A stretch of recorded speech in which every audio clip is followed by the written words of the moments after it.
हो, पर Islamic world की आपसी लड़ाई है कि वो दोनों इस पे नियंत्रण चाहते हैं। ठीक है अजय जी, आपका रिएक्शन उनकी तमाम बातों पर और विपक्ष के तौर पर आप क्या कहेंगे? उसके बाद मैं अन्य मेहमानों के पास फौरन जाऊंगी।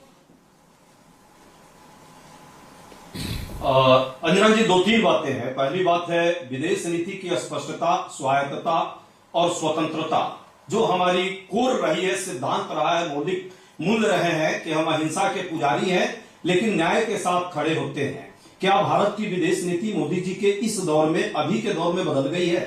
26 तारीख से पहले ईरान भारत का मित्र था, कभी मिलन अभ्यास में वहां का आयरिस देना इंडिया आया था। जाते वक्त हमारे दरवाजे पर, मुहाने पर जिस तरह से उस मित्र देश किसी मेहमान के साथ जिस तरह हत्या और उस पूरे युद्धपोत को डुबोया गया, भारत सरकार की चुप्पी इसमें क्या दर्शाती है कि क्या हम अमेरिका के खेमे में चले गए हैं? इजराइल का हम इतना नाम जपने लगे हैं? और भारत की विदेश नीति क्या वाकई स्पष्टता और निरंतरता के साथ स्वतंत्र विदेश नीति के तौर पर रह गई है, या इस पर कोई प्रश्न लगाने का काम किसी रूप में कर रहा है? शायद कोई अपना फाइल बचाने में देश का प्रोफाइल बिगाड़ रहा है। इस पर आज हम चाहते थे संसद में चर्चा हो। क्या संसद में इस पर चर्चा नहीं हो सकती?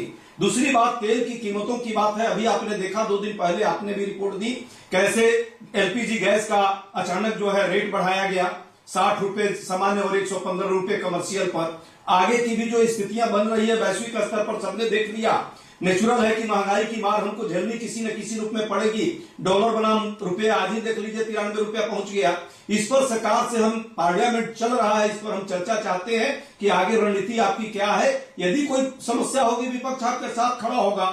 समुद्री व्यापार एक संकट बना हुआ है, उससे भारत के बहुत सारे आयात निर्यात जो है निर्धारित होते हैं स्ट्रेट ऑफ हॉर्मोज से। क्या उसमें हमारी कोई रणनीति हो सकती है? रणनीतिक परियोजनाओं की बात स्वागत प्रक्रिया है। और खबर इस वक्त आ रही है, ईरान युद्ध में नेटो का एक्शन शुरू। और देखिए